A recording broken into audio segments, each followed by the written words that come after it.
Hey, Jay here. We're going to do a little comparison today with the 2020 Yamaha YZ250FX versus the 2020 YZ250F. Motocross, cross country, two different bikes that are based very closely on that bike. So they're very close to each other, but got some big differences. We already did a video on this bike talking about kind of the things we liked about this bike, some of the things we didn't, but most of all the things we did. We didn't do a video on this bike for 20 because the 19 is the same bike. They didn't really give this bike any updates for 20. It didn't need a whole lot. So the 20 is really the same bike. This is one of the kind of the best bikes in this class, the 250 motocross class. So we'll give you an inside look and tell you what we think of these two bikes and which one might be best for you.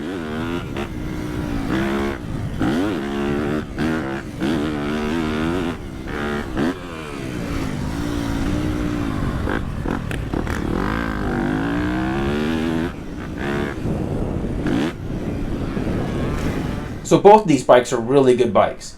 And this is going to be a very similar thing as we did with our Hondas when we tested a while back with the R versus the RX. I think it's going to be somewhat simple on this kind of deal. If you are, only riding the track, then there's really no reason to consider an FX in this case. If you're riding the track and trail soon, then I think a lot of what we have to say here will be helpful for you. So, and if you're a Yamaha guy, there's benefits to both bikes. And I think you're just going to have to look at what you get to spend your time on. The biggest differences in these two bikes versus each other is the biggest one being the wide ratio transmission. So you get extra 6-gear and different ratios throughout. So you get a wider ratio transmission that we seem to like. And some of the KTMs and so forth over the years, we haven't liked their XCW type transmissions, their wide ratios. But honestly, I think we're kind of happy with these Yamaha ones. I think they've done a better job of getting those ratios better, and we don't find ourselves in such a bad predicament as we do with the other ones. So we seem to like this wide ratio, so that gives you an idea. That's the biggest one. Then 18-inch rear wheel, kickstand, the other big ones, right? And then a little bit softer suspension settings, and little tuning differences in the ECU and so forth. Those would be the only big other big differences. So, and price-wise, I think it's just a slight bit more than the motocross one. It's just a little bit more. So it's a really, you're getting a lot there, and both of them still use the Yamaha power tuning tool that you can Wi-Fi to your phone and make adjustments. Both of them have all those features. Also, of course, there's a larger capacity fuel tank on the FX. So that's kind of a nice thing, and they both have all the same chassis improvements that the motocross bike got last year.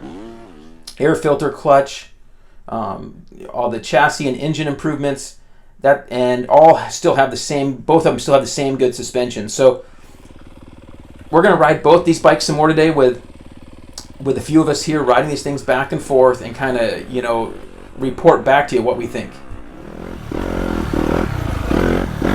So I'm on the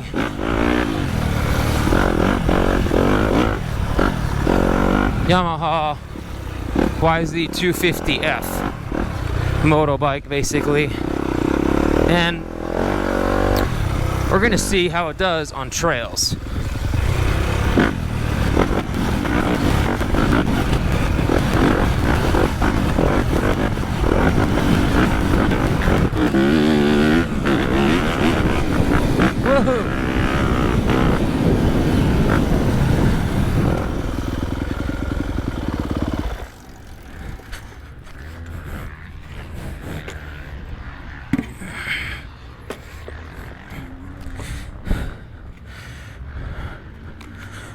Now FX time.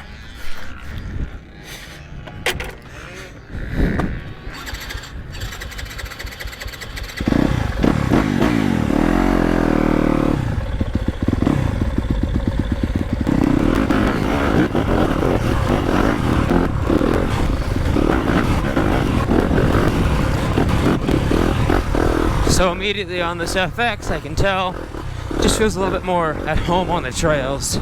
Got a little bit more of the chug-a-lug comparatively to the moto bike. Like with the 6 gears, it's going to help us to always have a right gear for a situation.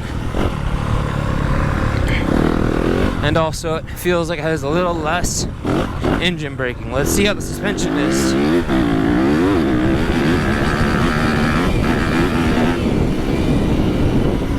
So, right there, suspension definitely felt better than the motorbike for high speed deflection. Like, for example, like square edges and rocks, coming at them fast, which is what this bike's for. Not really slow trail riding, but fast trail riding. Feels like this one absorbs a lot better than the motorbike does.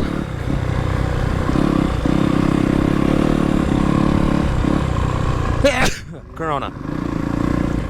Okay, so we're back here with our comparison with the YZ250FX and the YZ250F. And these are one of the tough decisions, and I know there's quite a few people who ponder on these. I think the FX is going to be a little bit more money most of the time because there's less of them, and they have the little added features they're going to charge a little bit more for, with the 18-inch rear wheel, gas tank, all those little things that you're going to pay for. So first thing, right away we noticed that this bike is fully capable on the trail. I mentioned that in my other video on the FX, and it's really good on the track. So I don't think there's any problem if you're not racing at a very high level of motocross. I think you're going to be totally fine with the FX. Now, the Yamaha YZ250F is a bike that was all updated in 2019, as we've mentioned, and not really much updates for 20 at all. We have played with a couple maps on it. We got a map from Jamie at Twisted on there, and that did give more power. Spencer felt like it was more power throughout. Really good. Got rid of some of the popping. You thought, yeah, and so he liked that power on that bike with that, and I did too. I was pretty happy with it. I'm a little beat up, so I'm not doing quite as much riding. We're not going to talk about me getting hurt a little bit ago, but so we're taking her slow.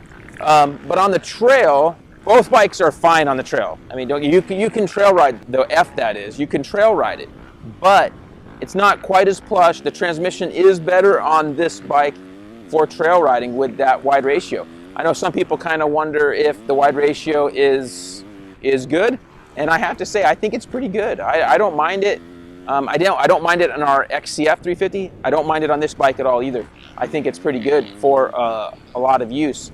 Maybe you're shifting a little bit more often, but it's pretty dang good. So out on the trail, you get the larger tank with the FX. And to decide which bike to buy, we've had these debates before, but it really is going to boil down to how much you're doing what. And I think for most people, this FX is going to be the winner. It's the winner. If I was to have to pick one, it'd be the winner for me.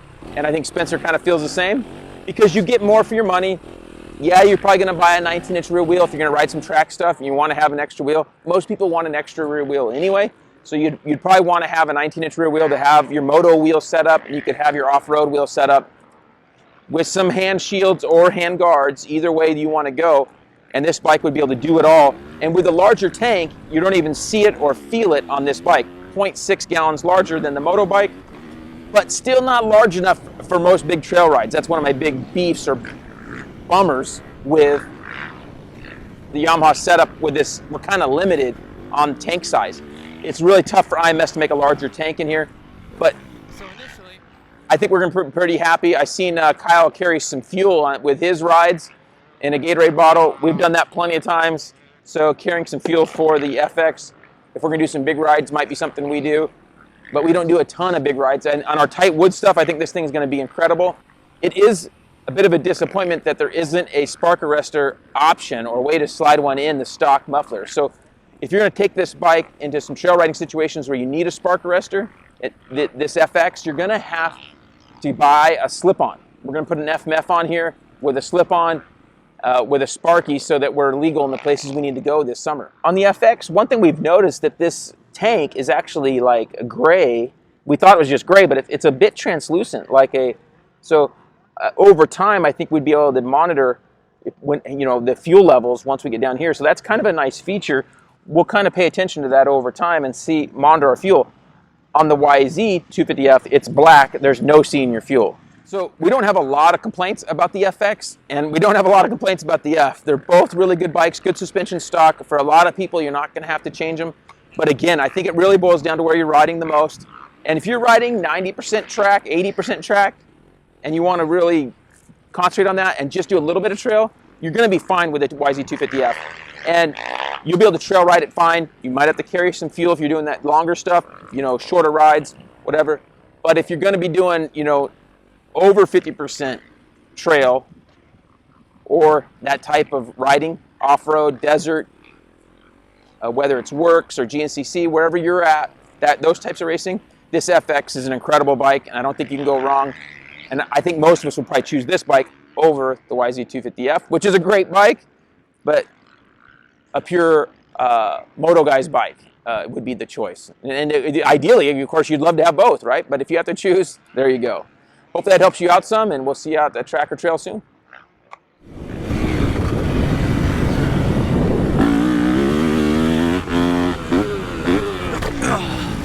Woohoo!